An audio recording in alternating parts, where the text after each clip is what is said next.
So when a company is evaluating whether or not they want to switch to the 4-day work week, what I typically suggest is that you have small teams of 6 to 8 people, and to have probably 3 of these teams at once.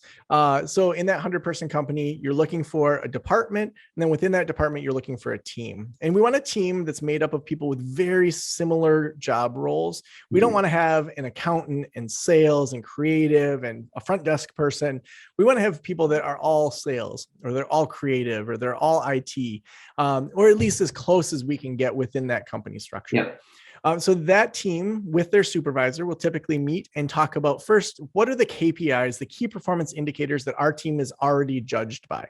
So is that just gross sales? Is that, client satisfaction? Is that how many tickets we get in and that we serve through the IT department? So figuring out what are the 2, maybe 3 KPIs for that team that they're already judged on. So we're not starting from scratch. We're starting from, we already judge you on this. So let's look at how we're going to do that. So the next conversation after we've established the KPIs is for that team to establish what are the hard boundaries and what are the soft boundaries within this team in our free time? Because this whole model is based on that if you can relax well, if you can disengage from work, you're going to be more creative and happier if you actually disengage. And so do we expect that after people's kids are in bed that they're on email at 9 at night? Or do we say, that's not really helping me relax? On Fridays, do we say that absolutely no one emails or is in Slack? Or do we need to have maybe someone 24/7? Like if you have an IT department, you can't just say if someone's locked out from their password, well, we're not going to help them. Yeah. You're going to have some of that troubleshooting ahead of time, while also understanding there's going to be some things that come up during this experiment. Next, you're going to look at how long this experiment should be. A minimum of 2 months is typically what I recommend, because then you can go through a few waves. If you have 1 or 2 bad weeks and then it's like, oh, this was a bad experiment, it just doesn't give you the time. But I wouldn't say doing more than 1 quarter, more than 3 months for an experiment. So really you're looking at 2 to 3 months for this experiment. Okay, so now we've established the norms for this team. We've established the KPIs. We've looked at the longevity of how long this experiment's going to go. So now when we jump into the experiment, the first meeting we want to have each week is discussing the boundaries and how well they were held up for the previous week. Because again, we're starting with the slowing down, not the productivity. And so, hey, Jim, you sent me an email at 9 o'clock on Wednesday. I came in Thursday morning. Half the team had read it and responded. I felt out of touch there. We had said we weren't going to be emailing in the evenings. What happened? And so that conversation then leads to, listen, there was a fire going on. We had to put it out. I didn't know what to do. Okay, so let's reverse engineer that fire and see if that's something that we need to now have an exception for our boundaries, or maybe we have some sort of new rules. So you're establishing, what does that time outside of the office look like? Yeah, it was actually really interesting. My mom was a school nurse who taught sex ed, and my dad was a school psychologist who was raised Catholic. And so it would often consist of us asking some sort of question to my mom and her answering it very anatomically correct. And then my father saying, Mary Ellen, not at the dinner table. And then I think another dynamic was my parents often said, you never know if you're going to get invited to the White House to have dinner. So you need to have good manners. And so, I mean, there was all these kind of competing dynamics of being ready for success, but then also talking about sex ed at the dinner table. That's funny. That is funny. So I don't think I've ever mentioned this on the podcast. So I like to joke, my dad was, he was a stripper, right?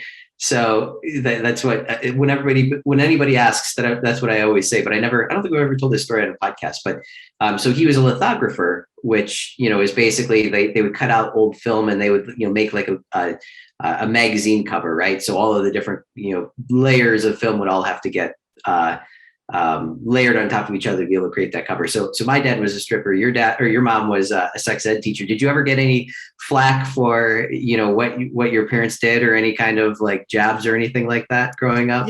I was lucky that my mom didn't teach sex ed in my own school. I went to a different school than where she was teaching sex ed. So I never had to experience that overlap, which I am grateful for. Yeah, I can imagine. So were you exposed to any type of entrepreneurialism, or did you have influences or anything like that growing up that kind of took you in that direction? Or were you the kid that was, hawking candy on the street corner in high school or anything? It's interesting because, both my parents worked for the school system. So most of the message that I received was get really good grades and someone will hire you. Yeah. I do, though, in retrospect, look back at a Kool-Aid stand that I had when I was 5 years old, and I hired, I think, 7 kids in the neighborhood to run it, so I didn't Oh, have to wow. run it. And so I had them going in shifts. But I realized at the end of the day that after I had paid all of them and bought the next day's Kool-Aid, that I had very little profit left over. So after Yeah. probably three or 4 days, I stopped doing it. But my early experience in college was I was selling vacuum cleaners door to door, and Oh, wow. that company taught me how to sell this $3,000 vacuum to people in a trailer park and to show them Yeah. how they were going to make money off of it. So to me, business and entrepreneurship was about having a really crappy product that you sold to people that didn't need it or want it, and to just use people with profit as the bottom line. So Yeah. for a long time, business entrepreneurship, I put into a category of I want to stay as far away from that, and kind of my Interesting. values of, social justice and helping people in the world, and, creating a world that's healthier than maybe we found it, didn't seem to align with business. But later on that, I kind of discovered that that's not always the case. Yeah. Yeah. And what was it that sort of opened your eyes to that, to that other side? I started as a 1099 contractor at a counseling practice, really just to pay off student loan debt, and then eventually started my own counseling practice on the side, and realized I was vastly underprepared from my counseling program to run a small business. I'd never had a business course. And so in doing that and starting to read some business books and kind of understand just the basics of it, there was, podcasts like Pat Flynn's Smart Passive Income podcast or other business podcasts I listened to, where I realized that it wasn't so much that I had to be this slimy person, that I could still be myself, that I could amplify who I was, and that I believed in the product of counseling. I didn't believe in the product of that vacuum cleaner. And Yeah. Yeah. so to have counseling genuinely be changing people's lives and helping them have better marriages or be better parents or just be happier with themselves, I thought, well, I want to amplify that message. And so then that's where I realized that kind of the product itself for me needed to be something, at least for me personally, that I could stand behind, that I could believe in, that I could say, this is something I want to amplify to the world. And then instead of feeling like marketing was selling something to people that didn't need it, it was more, okay, marketing is making people aware of something that is actually going to make their lives better. Yeah. Yeah. And obviously you can take the marketing whatever direction you want. You can go, sort of more slimy direction and all of that. Did you have any influences, early on that kind of directed you in a direction that you resonated with? Is that kind of how you adopted how you market today? Yeah, what's interesting is I remember being in like a Barnes and Noble or Borders Books or some big bookstore, and just in the marketing section, and just standing there and looking at all these books. And there was this one camouflage book called Guerrilla Marketing. Oh, yeah. Jay That Conrad. Jay, yeah. And so pulled that out and looked at it and said, like I've always been kind of punk rock and skateboarded and snowboarded, and guerrilla marketing just as like a name. I liked Rage Against the Machine. So I Yeah. was Yeah. like, I guess I'll buy this one. And I was just very lucky that I got this, kind of business classic that said, you don't have to do it the same way as everybody else. And in fact, Yeah. if you don't, you stand out differently. And so that really was the first book, that would have been back in, I don't know, 2009 that I read that Okay. book.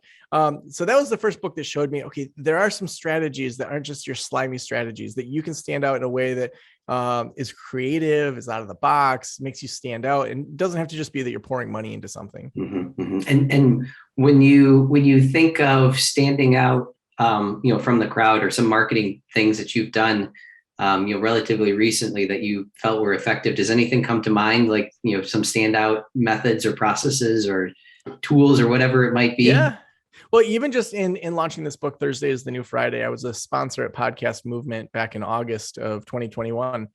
And I thought, I can do this big call to action like everybody else, or an insert. And so what I ended up doing was I just put, 3,000 sunglasses into the swag bag.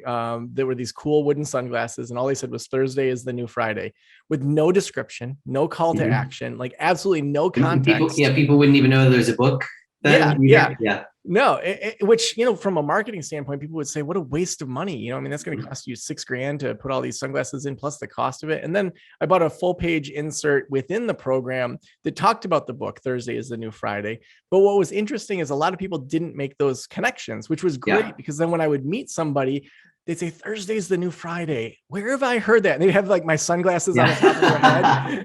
And it's like I was in their brain before Yeah. they knew I was in their brain. So by the time that they actually made that connection of, oh, Thursday's the new Friday's this book, they already were kind of like warmed up to the idea. Instead of so often you get these crappy inserts and everyone just recycles them, or it's something that you've seen a million times in an insert. But people routinely said, oh my gosh, that's my favorite swag of the whole conference. Yeah. And I wasn't one of the major sponsors. I was one of the cheaper sponsors, but I thought through, what do people need in Nashville? Well, they probably need sunglasses. And even if they take them home and their kids wear them, they're going to see these sunglasses like day after day after day. And, as a result of that, was able to get scheduled on around 200 podcasts within a really short period of time to then get out in front of people. Yeah. You were telling that story and it kind of reminded me of, have you ever heard of Zigarnik, the Zigarnik effect? You know what that is? No. So the Zigarnik effect, I believe he was a Russian scientist, if I remember correctly, who discovered, and this kind of flows into marketing. And actually, J. Conrad Livingston did some things with Ben Mack, and Ben Mack is the person who told me about the Zigarnik effect. So kind of interesting the way this all comes full circle. But at any rate, so the Zigarnik effect is essentially the cliffhanger phenomenon, right? So when you're interrupting, a thought process, or you don't complete the story, people want to and are naturally curious about what the next step is, or what is this thing, right? So you're tapping into something that is inherently sort of in the back of their mind. And there's all kinds of studies that Zigarnik put together, that how much more effective when you can do that pattern interrupt, or when you can not deliver the whole story, how much more effective that type of marketing really is. I shouldn't say marketing, because he wasn't really using it for marketing purposes, but how much more memorable that event is, for people. So great job there. So Thursday's New Friday. What's the book about? Yeah. So the general premise of the book is how the 4-day work week is better for creativity and productivity. And so I really examine kind of historically, how did we even get the 7-day week, the 40-hour work week? Then we start internally in regards to our internal inclinations. And there's 3 internal inclinations that top performers naturally have, that we kind of assess whether or not you have them naturally or whether they need to be developed. It's not like pass fail, like, oh, you don't have them, you're out. It's more, okay, let's just know your baseline. Then we move into why slowing down actually is the key to being able to kill it afterwards. Most people run full tilt, throughout the week, and then they're burned out and stressed out. And then on the weekend, their weekends are, full of soccer practice and grocery shopping and mowing the lawn. And then they're burned out on Monday, and then they wonder why they can't do good work. Yeah. So the neuro research is actually starting to challenge this idea that on one side, we have all these productivity books that are prescriptive. They give you this 5 steps. And then that doesn't work because it doesn't actually link with the brain how it should. Or on the other side, we've got all these woo-woo books that say, make a vision board and manifest it to the universe, and don't do anything, and the stuff's supposed to come true. We're actually finding that the combination of that slowing down and speeding up is what makes people most effective and most productive. And so then we move into, when you're ready to actually run full tilt, how do you actually do that? How do you learn your sprint type? So emerging research is showing us that similar to personality types, there's sprint types. And so really kind of walking through that natural process of starting internal, then looking external while we slow down. And then when we're ready to do the good work, how do we do that most effectively with the neuro research? Yeah, that's interesting. So what are some of the things that how you identify what type of person you are? What are some of those steps or those processes that you go through? Yeah. So for the internal inclinations, we want to start with, first, let me just kind of say what the 3 of them are. So the first internal inclination is curiosity. The second one is an outsider's perspective. And the third one is an ability to move on it. So let's start with curiosity. So typically we think, whenever I was writing a chapter, I would just start with a blank whiteboard and say, okay, I'm writing about curiosity. If I was starting from scratch, what would my questions be? Or what would come to mind? And that idea of curiosity killed the cat came up. And I'm like, where did that come from? Actually, in 1910, the Washington Post had the front page headline said, curiosity killed the cat. There was this 5 days that this cat was stuck in a chimney, and it made national news. So it was a super slow week for news. And curiosity eventually killed that cat. And if we just say, okay, why are we teaching kids or ourselves that curiosity, like don't be curious, you're going to die if you do that? Yeah. It's just Yeah. ridiculous. And we see the top performers actually go the opposite way, that instead of saying, oh, that Google ads campaign was a failure because of all these reasons, they say, oh, wow, we just spent $1,000 to have nobody click through and we did all this work. And what did we learn about our audience from that? What did we learn about what works, what doesn't work? And they have that constant curiosity. The second internal inclination of having an outsider's perspective is really interesting because they found that statistically, an outsider actually has more influence on an inside group than the insiders do. There's been all these different research studies. One of them was this, what they call the color study, and they brought together 8 people and they showed either the color blue or the color green. And then most people would agree on most of the colors. There was a couple in the middle that maybe some people see as green and others see as blue. So the second part of the study, same amount of people, but they brought in 2 outsiders, and these were participators with the research. And so there was occasionally these colors that were in the middle that when they were obviously green, they would say they were blue, or when they were blue, they'd say green. And they found that they actually statistically had more influence as an outsider than the people on the inside of the group. And there's all these other studies that I talk about that show that outsiders have all these statistical kind of ways of looking at the world. So, I mean, you even look at like Einstein or Elon Musk, who were raised in different countries and then moved, that they could just see things differently Yeah. than maybe the insiders see them. And then that third one, the ability to move on it, if we think about a spectrum, on one side we have speed and on the other side we have accuracy. There are times in life we want accuracy. Like if I go under the knife and I have my doctor and she's doing surgery on me, I don't care how long it takes. Yeah. Do it accurately. Yeah. But most of what we do as entrepreneurs, speed is more important than accuracy. We can usually adjust or change or reiterate or change things in the future if we go faster. So more times than not, it's better to not be paralyzed by perfection and to just get things done. Yeah. So if we start internally with, okay, where am I at on that? And we have a whole assessment in the book that people can kind of evaluate where they're at and then get tips on ways to improve it. But starting internally then makes that final kind of productivity that we get to more effective because we know ourselves first, and now we can apply it on the productivity side. Interesting. And then so the premise of the book is to be able to establish who you are internally, and then apply that process to be able to essentially slow yourself down, so that you have more time, or slow down what you're working on, I guess you can say, so that you have more time, take, a little bit more time off and not, like you said, not burn yourself out. Correct? Yeah. So if we back up just a little bit to think about how did we get this mindset of the 40-hour work week? Yeah. So Henry Ford in 1926 switched over from how the typical way was. So in the late 1800s, early 1900s, the average person was working 10 to 14 hours a day, 6 to 7 days a week. So they were working all the time. So in 1926, Henry Ford switched over Ford to be a 40-hour work week with the belief that people weren't going to buy a car to just get to work faster. But if they had a weekend where they were going to get to go do things that are fun, hang out with family, that they would buy a car in order to get there faster. Yeah. And that was true. So less than 100 years ago, this thing that feels so solid, like it's an institution of our world, the 40-hour work week, was just made up by a power broker. Yeah. So the industrialists gave us this mindset of automation, and it was a step forward at the time. But now post-pandemic, we're the generation that gets to say, do we want to keep doing it this way?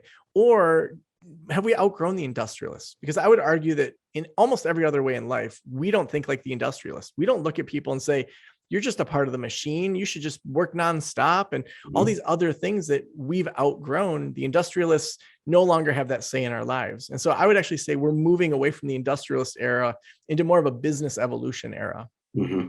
And what types of evolution are you seeing? Obviously, again, we still have to be able to produce things, right? But are you seeing, like, obviously there's more automation that's getting wrapped into that, and more sort of hands-off approach, but what other types of changes are you seeing, people starting to strive for and grasp at that might not necessarily quite be there yet today?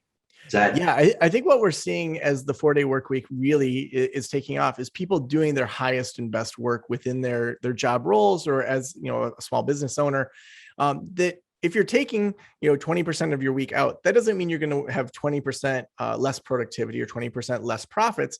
Yeah. It just means that you're going to have to work on your very best use of your time. And so, knowing a little bit about you, you're going to work on real estate deals. You're going to work on these high level things. You're not going to work on the lower level. You're going to outsource those. You're going to, Yep. give those to somebody else. And so effective companies are often doing a few different formulas that we've discovered. One that we've used for years within my business practice of the practice is that we talk to our staff at least once a year, if not more, and ask them three really important questions.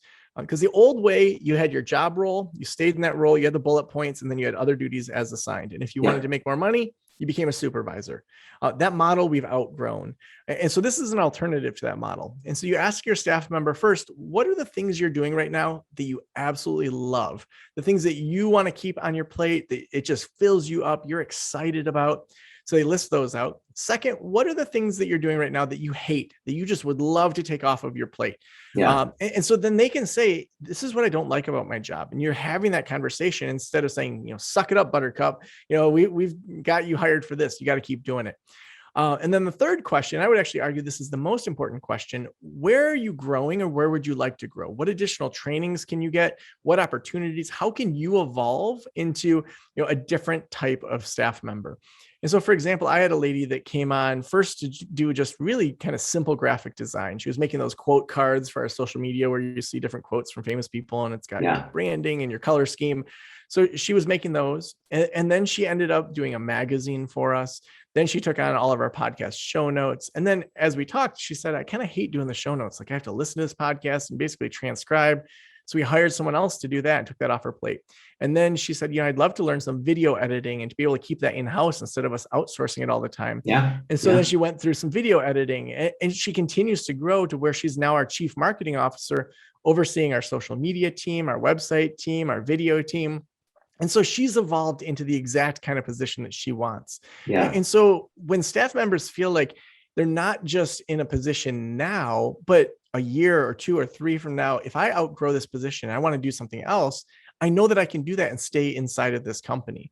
So that makes it hard to have people come in and try to steal that person for that role, because they know that they're not going to have that same autonomy to develop their position in the future. Yeah, that's really that. I really like that concept from a retention standpoint. Like you said, it's going to be difficult for anybody else to entice them away from the company. Have you ever found a situation, and I'm curious to see how you would approach this, if so, where the person basically said, they're hired to do this specific job or this specific task, and it's, sorry, I hate doing that. Is that a, okay, well, maybe this isn't the best position for you then, or is it, okay, well, what is it that you do want to do? And okay, let's start transitioning you to that other point. And let's say that, again, I'm just throwing this out there, but let's say that this is like a CFO position, right? So you've got a salary that's associated to this. So there's a certain, price that you're paying for this specific task. And they want to go in this completely different direction. How would you approach something like that? Yeah, I mean, I think first you have to look at, does that match the direction of the company? Because they may want to evolve into something that is outside of your company. Maybe it's outside of your vision or your direction. That may be the case. And then you have to part ways. There may be someone that 100% of their position they hate, but that's more of a life transition rather than an evolution. I mean, in evolution, it's small incremental changes over time. It's not, I'm a fish and I want to be a human. It takes millions of years. And so if we look at evolution within the business, it's more saying, what are these small steps? And so, for example, when Sam said, I don't want to do show notes, that doesn't mean that tomorrow you don't do show notes and that I'm just stuck figuring this out. This means that you're going to help with the hiring process. You're going to help with finding that person. You're going to help with, if you haven't written down or automated the processes, you're going to help with that. You're going to help with the teaching and the handoff. You're going to help with the oversight to make sure that it's good. So this may be a 3-month process from hire to complete handoff. But what's great about it is, for one, it's outside of my time. I'm not then saying, here's how you do show notes or here's how you do this particular task. Second, it's the lead person who's creating all of those systems. So now we have systems that there's cross training. If that new person, has a maternity leave, The old person may not love it, but they can at least fill in if they need to. Yeah. And so there's this cross training and this automation that's happening outside of my own time. And so I would say that more times than not, it's saying, well, is that an area we want to grow in? So for example, when Sam wanted to go through the video editing and training, that was something we were already outsourcing. We were already having my YouTube channel. We were hiring videographers. And she said, I know this is within the realm of what practice of the practice wants to do. I would love to get trained in that and to be able to do that more. So there does have to be a conversation there, but more times than not, it's just small incremental changes that make them create the job that they really want. Yeah, I love that. I love that. How did you get into this? I mean, I know that you had your consulting business, but was there was there something that was driving you toward this? Is this what you ultimately, were sort of striving toward to that you saw for yourself to, I guess sort of evolve the way that we all look at the work week? I mean, was that sort of your driving force? It's really interesting how sometimes you realize that your career is more of a returning home than a trajectory. Mm-hmm. I still remember my freshman orientation at college, and we sat down with the academic advisor, and she said, all right, now it's time to make your schedule. You've got to pick one from each of these areas, and then you can pick whatever else you want. And I said, do we have to have classes on Friday? She said, no, do whatever you want. You only have to have 16 to 18 credit hours to be full time. And I was like, wait, only 18 hours of class? That's crazy. Mm-hmm. And so my first semester, I had no Friday classes. And then my second semester, I had no Friday classes. And throughout all of my undergraduate experience, there was only one semester I had a Friday class. And that's because a mandatory class was offered Monday, Wednesday, Friday. And so I had to. So I took it at 8 a.m. on Friday to get it out of the way. Yeah. And then my first job out of graduate school, I negotiated to have a 4-day work week. So I thought this was normal. I thought that people did this all the time, that, yeah, you want to hire me? Great. I want a 4-day work week. And then they said, okay.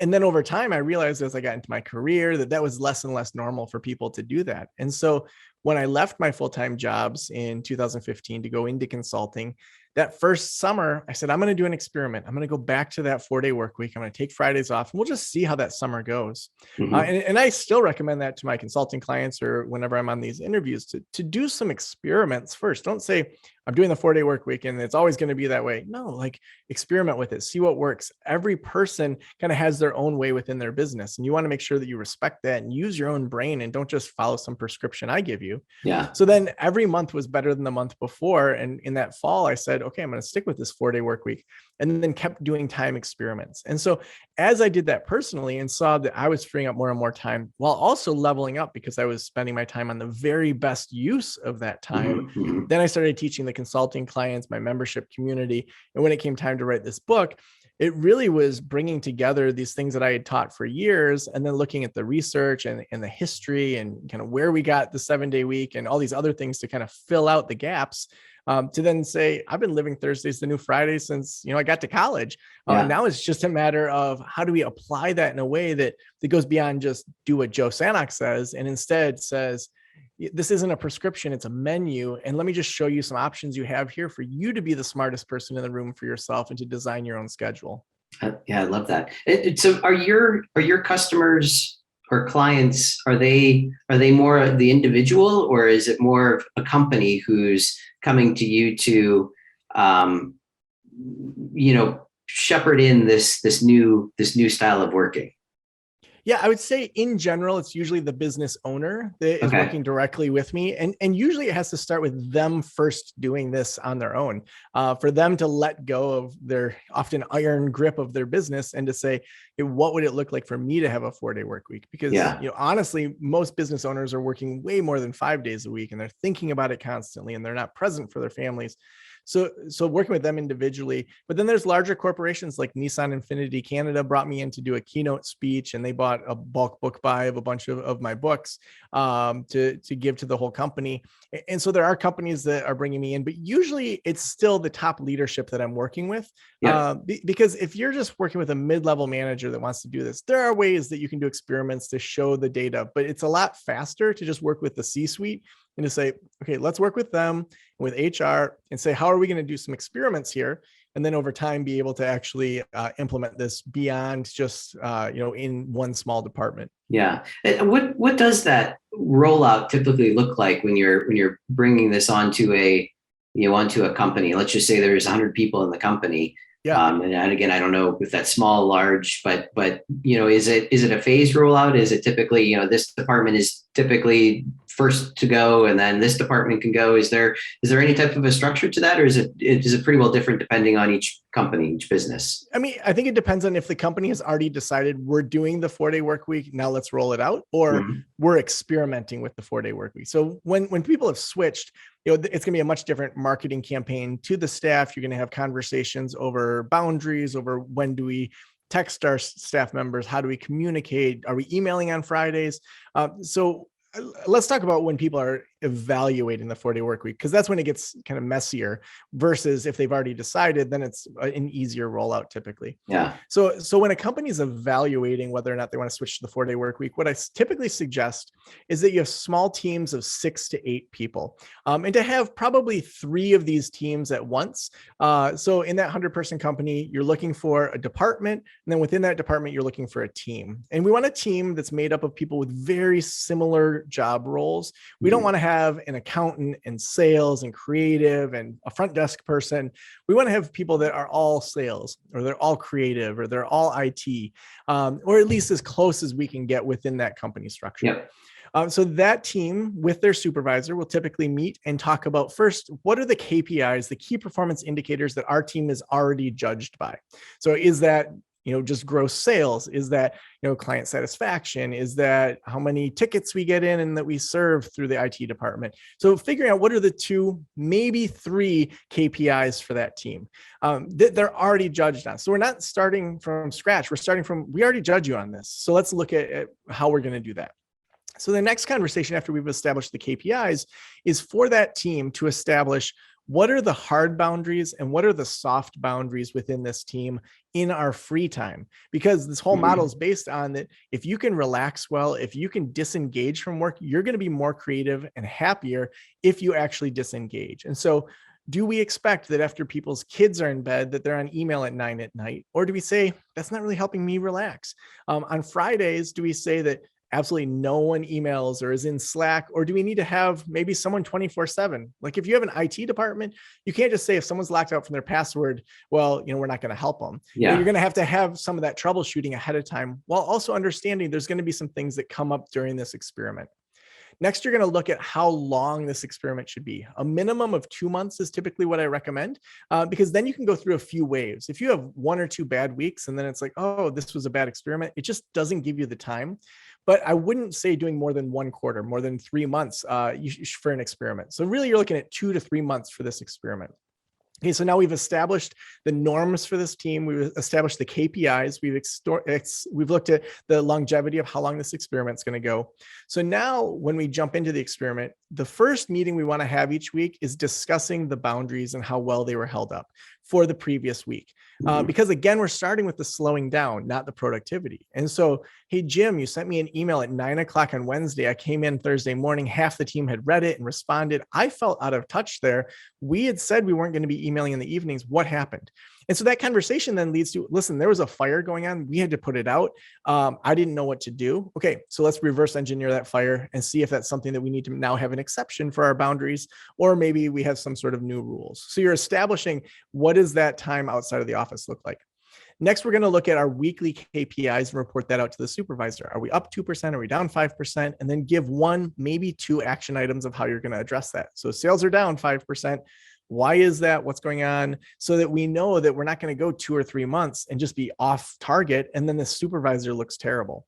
Yeah. So then at the very end, we're going to do a 360 review and report. And we want to look at what worked, what didn't work. Were there any innovative solutions that came out of this because people were rested or less maxed out? Are there any qualitative things that we can look at, such as, this entire team says if this continued to be the schedule, they would love to stay here for the next 20 years. I mean, that doesn't mean they're signing a contract for it, but the upper management, they want to retain people. So then we've got maybe 3 different teams that we can bring together those reports. We can say with this team, this worked and this didn't work. With this other team B, this worked and this didn't. And with team C, this worked and this didn't. What have we learned that now we can use as a company for our 100-person company, that we can actually roll this out in a different way? Again, then we would do an experiment for a quarter as a company and do the same thing, only now company-wide. I think what often happens is people say, we're going to do the 4-day work week, and then they don't have any out if it's not a good fit. Because it may be, okay, we're going to try this for a quarter. And you don't think that if those people have a 4-day work week, that they're going to bust it? Like they're going to tear it up because they want to have a 3-day weekend every weekend. So taking the experimenter approach allows that curiosity to emerge and teams to collaborate in ways that maybe in the past they wouldn't have. Yeah, I love that. I love that. I love that there's a structured process where, again, you're going through and testing it and learning from that experience and, sort of tweaking things as you go.